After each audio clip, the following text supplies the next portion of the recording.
Dear student, तो आज का जो हमारा टॉपिक है वो है माइलिन। ठीक है, माइलिन के बारे में हम यहाँ पे बात करेंगे। इसके अंदर जो कुछ प्रॉपर्टीज़ हैं उनके बारे में भी बात करेंगे। ठीक है, माइलिन के बारे में स्टेपन 2024 में उन्होंने थोड़ी सी बात की है, लेकिन यहाँ पे मैं चाहता हूँ कि आपका जो कंसेप्ट है वो थोड़ा और भी क्लियर हो जाए। ठीक है, तो सबसे पहले इसको जल्दी जल्दी से रिवाइज करते हैं, बल्कि मैं कोशिश करूँगा कि आपको समझ आ जाए। ठीक है, तो जो माइलिन है, ठीक है, माइलिन जिसको मैंने पहले भी आपको बताया है, ठीक है, ये क्या करता है, ये इंक्रीज करता है कंडक्शन वेलोसिटी को। ठीक है, आप सिग्नल ट्रांसमिटेड डाउन एक्सान, ठीक है, यानी एक्सान के ज़रिए से जो सिग्नल पास होती हैं उसकी कंडक्शन को इंक्रीज करता है। ठीक है, और माइलिन के ज़रिए से जो कंडक्शन होती है उसको हम क्या बोलते हैं, साल्टेटरी कंडक्शन। यानी let's for example this is the axon. ठीक है, ये क्या है, ये एक एक्सॉन है। ठीक है, लेट्स फॉर एग्जांपल एक अगर हमारे पास एक्सॉन है तो let's for example this is axon. ठीक है, ये इसके ऊपर क्या है, माइलिन शीट है, ये एक माइलिन, ठीक है, ये दूसरा माइलिन, ये तीसरा माइलिन, ये चौथा माइलिन एंड सो ऑन। ठीक है, so when ever the current in going in such a way that passes from one myelin to the other myelin, this is called as a saltatory conduction। ठीक है, saltatory conduction। लेकिन अगर continuously myelin के ज़रिए से जाता है conduction, इसको हम क्या बोलते हैं, continuous, which is already discuss before. तो माइलिन का काम क्या है, साल्टेटरी कंडक्शन है। ठीक है, saltatory conduction is the function of the myelin. ठीक है, then we have of action potential at the node of Ranvier. Node of Ranvier के बारे में भी हमने बात की थी, क्या है ये, नोड ऑफ रेनवियर इसको हम बोलते हैं। ठीक है, node of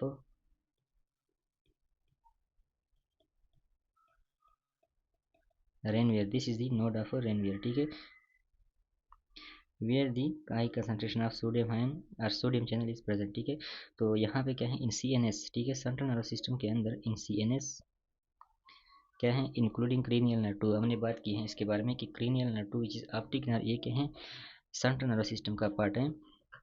Myelin is synthesized by oligodendrocyte in the peripheral nervous system, including cranial nerve 3 and 12. Myelin is synthesized by the Schwann cell। हमने क्या पढ़ा था, COPS। ठीक है, क्रूप्स का फार्मूला या निमोनिक हमने पढ़ा था। C का मतलब क्या है, central nervous system which is myelinated by oligodendrocyte। P का मतलब peripheral nervous system which is myelinated by the Schwann cell। ठीक है, which is myelinated by the Schwann cell। तो ये बात जो है हमने पहले की थी। मेरा यहाँ पे ये टॉपिक अलग से डिस्कस करने का मतलब ये वाला चीज़ था। ठीक है, माइलिन रैप करता है यानी सराउंड करता है और इंसुलेट करता है एक्सान को। यानी माइलिन क्या करता है, इंसुलेट का मतलब कि एक्सान से जो करंट पास होता है वो बाहर की तरफ नहीं जा सकता। ठीक है, और ये माइलिन जो है एक्सान को रैप करता है, इसको सराउंड करता है। ठीक है, तो इसके अंदर कुछ प्रॉपर्टीज़ होते हैं, ठीक है, जिसको मैं यहाँ पे अलग अलग से डिस्कस करूँगा। एक है membrane capacitance, membrane resistance and space length constant and time constant. ठीक है, what are these things I will discuss.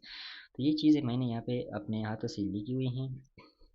मैंने सोचा मैं खुद लिखूँ, लेकिन चूँकि यहाँ पे लिखे हुए हैं तो टाइम ज़्यादा लगेगा, इसलिए मैंने ये वाला चीज़ यहाँ पे कॉपी किया डायरेक्टली। सबसे पहले क्या है हमारे पास, सबसे पहले वी हैव मेम्ब्रेन कैपेसिटेंस। ठीक है, मेम्ब्रेन कैपेसिटेंस क्या है, it is the property of neuron to absorb a portion of electrical charge. ठीक है, जो न्यूरॉन या एक्सान से जो चार्ज पास होता है इसको जज़ब करने की सलाहियत को कैपेसिटेंस बोलते हैं। ठीक है, तो यहाँ पे लिखा है थिकर नर्व फाइबर। ठीक है, जितना फाइबर नर्व का थिक होगा, thicker nerve fibre have higher membrane capacitance. ठीक है, मेम्ब्रेन कैपेसिटेंस ज़्यादा होगा उनके अंदर। ठीक है, एंड हाई मेम्ब्रेन कैपेसिटेंस क्या होता है, इम्पैक्ट इलेक्ट्रिकल कंडक्शन। ठीक है, मेम्ब्रेन कैपेसिटेंस जो है ये कंडक्शन को क्या करता है, डिक्रीज करता है। मेरे कहने का मतलब ये है, लेट्स फॉर एग्जांपल ये एक नर्व है, यहाँ पे मैं एग्जाम को इस तरह ड्रा करता हूँ कि जैसा कि एक ट्यूब है। ठीक है, अब इस ट्यूब के अंदर लेट्स फॉर एग्जांपल ये करंट पास होता है। ठीक है, लेकिन अगर कुछ करंट यहाँ पे जज़ब हो रहे हैं, ठीक है, तो इस जज़ब होने की सलाहियत को कैपेसिटेंस कहते हैं। ठीक है, और जितना भी ये थिक होगा इतना ही कैपेसिटेंस ज़्यादा होगा। तो आप खुद सोच ले, अगर यहाँ पे जज़ब ज़्यादा हो रहा है करंट तो कंडक्शन इसका क्या होगा, कम होगा। ठीक है, तो अगर हमारे पास थिकनेस ज़्यादा होगा तो कंडक्शन क्या होगी, कम होगी। इस हिसाब से मैं कह रहा हूँ। ठीक है, कैपेसिटेंस जो है ज़्यादा होगा, कैपेसिटेंस कंडक्शन के खिलाफ आ गया। ठीक है, ये हो गया हमारे पास कैपेसिटेंस। इसके बाद जो है हमारे पास क्या है, मेम्ब्रेन रेजिस्टेंस। रेजिस्टेंस भी दो किस्म के होते हैं, ठीक है।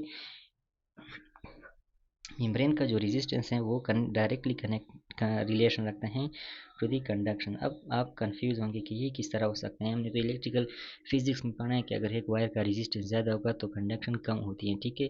यहाँ पे अगर रेजिस्टेंस ऑफ द मेम्ब्रेन ज़्यादा होती है तो कैसे कंडक्शन ज़्यादा होती है, ठीक है। तो ये चीज़ जो है मैं आपको क्लियर करता हूँ, ठीक है। तो रेजिस्टेंस ऑफ द मेम्ब्रेन जब ज़्यादा होता है तो कंडक्शन क्या होता है, ज़्यादा होगा, ठीक है। इसका मतलब ये है कि let's for example this is a neuron. ये क्या है, एक न्यूरॉन है, ठीक है। ये एक न्यूरॉन है। जब ये न्यूरॉन क्या करता है, तो ये न्यूरॉन के ज़रिए से जब इसके थ्रू जब करंट पास हो जाता है, ठीक है, तो कुछ करंट जो है कैपेसिटेंस जिसको हम बोलते हैं, करंट यहाँ पे जज़ब हो जाता है, ठीक है। तो इसको क्या बोलते हैं, कैपेसिटेंस। लेकिन ये जो मेम्ब्रेन है, दिस मेम्ब्रेन, ये जो मेम्ब्रेन है, ये अगर इस अब्जर्प्शन को रेजिस्टेंस पेश करे, ठीक है, तो ये इसको जज़ब होने नहीं देता और ये क्या हो जाता है, आगे निकलता है, ठीक है।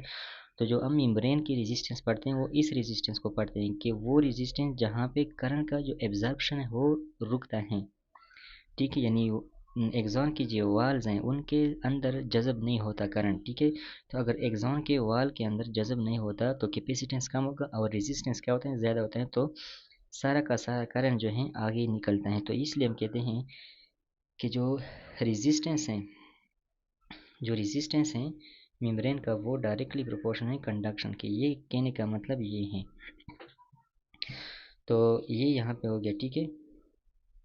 यहाँ पे क्या है, दिस इज दी, अगर थिकनेस ज़्यादा होगा तो मेम्ब्रेन का जो कंडक्ट कैपेसिटेंस है वो ज़्यादा होगा, ठीक है। मेम्ब्रेन का जो कैपेसिटेंस है वो ज़्यादा होगा अगर थिकनेस ज़्यादा होगा, ठीक है। और थिकनेस अगर ज़्यादा हो जाए तो मेम्ब्रेन का रेजिस्टेंस जो है वो कम होगा, ठीक है। क्यों कम होगा, लेट्स फॉर एग्जांपल यहाँ पे एक न्यूरॉन है। मैंने कहा कि अगर ये करंट जो है जज़ब हो जाए, ठीक है, इफ दिस करंट इज एब्जर्व, तो कैपेसिटेंस क्या होगा, ज़्यादा होगा, ठीक है। और रेजिस्टेंस जो है वो कम होगा। तो किस केस में ज़्यादा कैपेसिटेंस होता है, जब नर्व जो होता है थिक होता है ना। तो जब नर्व थिक होता है तो कैपेसिटेंस जो है वो ज़्यादा होता है और रेजिस्टेंस फिर क्या होता है, कम होता है। तो ये एक दूसरे के साथ रिलेटेड चीज़ें हैं। तो यहाँ पे उन्होंने ये लिखा है कि जो मेम्ब्रेन का कैपेसिटेंस है वो कंडक्शन के साथ अपोजिट है और थिकनेस भी रेजिस्टेंस के साथ अपोजिट है। इसके बाद क्या है हमारे पास, लेंथ या स्पेस कांस्टेंट, ठीक है। इसका मतलब क्या है, constant numerical value. This is just a constant numerical value that quantify length that an electrical signal can travel along an axon before decaying.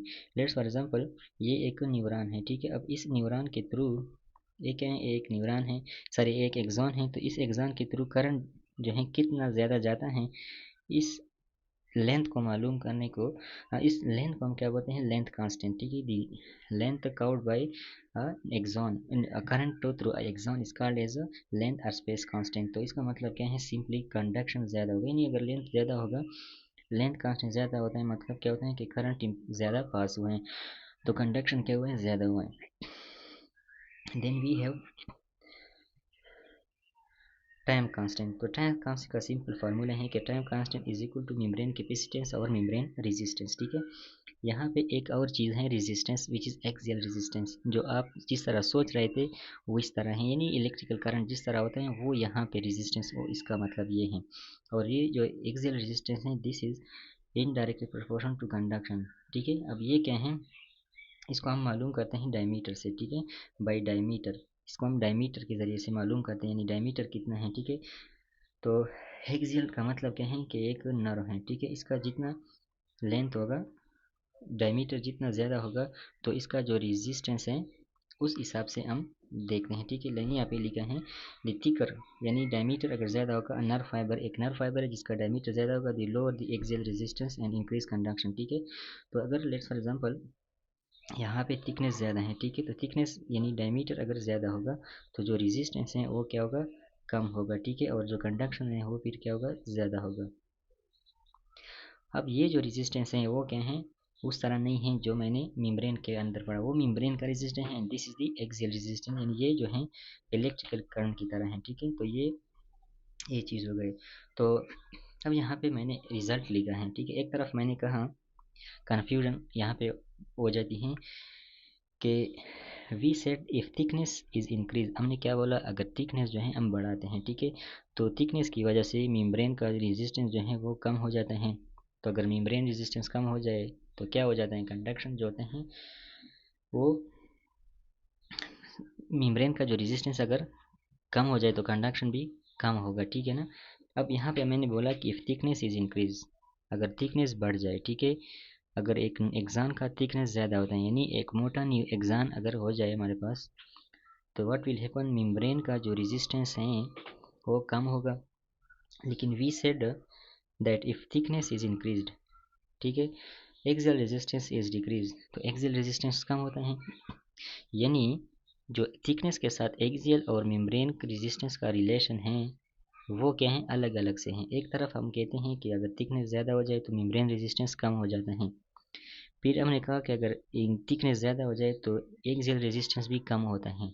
लेकिन हमने ये भी पढ़ा कि जो मेम्ब्रेन रेजिस्टेंस है वो अगर ज़्यादा हो, ठीक है ना, तो कंडक्शन ज़्यादा होगी। लेकिन अगर एक्सियल रेजिस्टेंस ज़्यादा होगा तो कंडक्शन क्या होगी, कम होगी, ठीक है। यानी मेरे कहने का मतलब ये है कि लेट्स फॉर एग्जांपल हमारे पास क्या है, थिकनेस जो है, थिकनेस, ठीक है, थिकनेस जो है ये मेम्ब्रेन रेजिस्टेंस और एक्सियल रेजिस्टेंस दोनों को इंक्रीज करता है। मतलब ये क्या करता है, थिकनेस जो है मेम्ब्रेन अगर थिकनेस ज़्यादा होगा, ठीक है ना, तो क्या होगा, मेम्ब्रेन रेजिस्टेंस और एक्सियल रेजिस्टेंस दोनों को क्या करता है, कम करता है, ठीक है, दोनों जो होते हैं कम हो जाते हैं, ठीक है, बोथ विल बी डिक्रीज्ड। अब लेट्स फॉर एग्जांपल एक थिक नर्व के अंदर मेम्ब्रेन रेजिस्टेंस भी कम है और एक्सियल रेजिस्टेंस जो है वो भी कम है, तो इन दोनों का जो इफेक्ट है वो क्या है, अपोजिट है। यानी मेम्ब्रेन रेजिस्टेंस जो है वो कंडक्शन को इंक्रीज करता है, ठीक है ना, और एक्सियल रेजिस्टेंस जो है वो क्या करता है, कंडक्शन को डिक्रीज करता है, ठीक है। तो यहाँ पे कन्फ्यूजन आ जाती है कि अगर हमारे पास एक थिक नर्व है तो उसमें क्या होगा, ठीक है, और एक थिन नर्व है तो उसमें क्या होगा। तो ये चीज़ आप याद रखिए कि जब थिकनेस जो होता है ज़्यादा हो जाती है तो मेम्ब्रेन रेजिस्टेंस क्या हो जाती है और एक्सियल रेजिस्टेंस दोनों कम हो जाते हैं। लेकिन दूसरी तरफ हम देखते हैं कि अगर मेम्ब्रेन रेजिस्टेंस ज़्यादा हो जाए तो कंडक्शन ज़्यादा होगी, अगर एक्सियल रेजिस्टेंस ज़्यादा हो जाए तो कंडक्शन जो है वो कम होगी, ठीक है ना। तो क्या होता है यहाँ पे, वो एज अ होल इफेक्ट क्या होता है, ये तो मेम्ब्रेन रेजिस्टेंस और एक्सियल रेजिस्टेंस आपस में मुखालिफ हो गए, ठीक है। तो एज अ होल हम जो रिज़ल्ट लेते हैं वो हम इस तरह लेते हैं, यहाँ पे कंफ्यूज नहीं होना है। एज अ होल इसका अपोजिट जो नेट रिज़ल्ट हम लेते हैं, so the thickness affect both and both has opposite effect on the conduction, ये तो होगी यहाँ पे। अब इसका रिजल्ट लिखते हैं, as a whole large myelinated fibre, एक बड़ा फाइबर होगा, अगर हमारे पास एक बड़ा फाइबर है और इसके ऊपर माइलिन भी है, ये लार्ज लेंथ कांस्टेंट, इसका लेंथ कांस्टेंट भी बड़ा होगा एंड फास्टर कंडक्शन, कंडक्शन उसका ज़्यादा होगा। इसका मतलब क्या होता है कि जो थिकनेस जब बढ़ जाती है तो कंडक्शन जो होता है बढ़ जाती है, यानी मेम्ब्रेन रेजिस्टेंस की तरफ हम ज़्यादा जा रहे हैं as compare to axial resistance, ठीक है। Then the thin unmyelinated fibre, तो सिंपल मतलब ये है, ये जो रेड लाइन में लिखा है ये जुमला आपने याद रखना है कि जो लार्ज फाइबर होते हैं ना उनका कंडक्शन जो होता है वो ज़्यादा होता है as compare to small unmyelinated fibre, ठीक है। तो ये चीज़ें मैंने आपको क्लियर की, आई होप आपको समझ आया होगा, ठीक है। ये मैंने इसलिए कहा कि ताकि कम से कम आपको ये पता होगा कि ये चीज़ें होते क्या हैं, ठीक है। अगर इसमें आपको कोई कन्फ्यूजन तो आप कमेंट में लिख सकते हैं, फिर मैं इसके ऊपर और वीडियो बनाऊंगा अगर आपको ये क्लियर नहीं हो। लेकिन एज अ होल जो मैंने आखिरी में ये जो रेड वाला लाइन लिखा, आपने सिर्फ बाद में इस चीज़ को सीखना है, ठीक है। अगर एमसीक्यूज़ में ये है ये सीख ले, लेकिन ये जो जितने भी डिफिनीशन है ये आपने याद रखने हैं, ठीक है। तो ये हमारे पास क्या है, माइल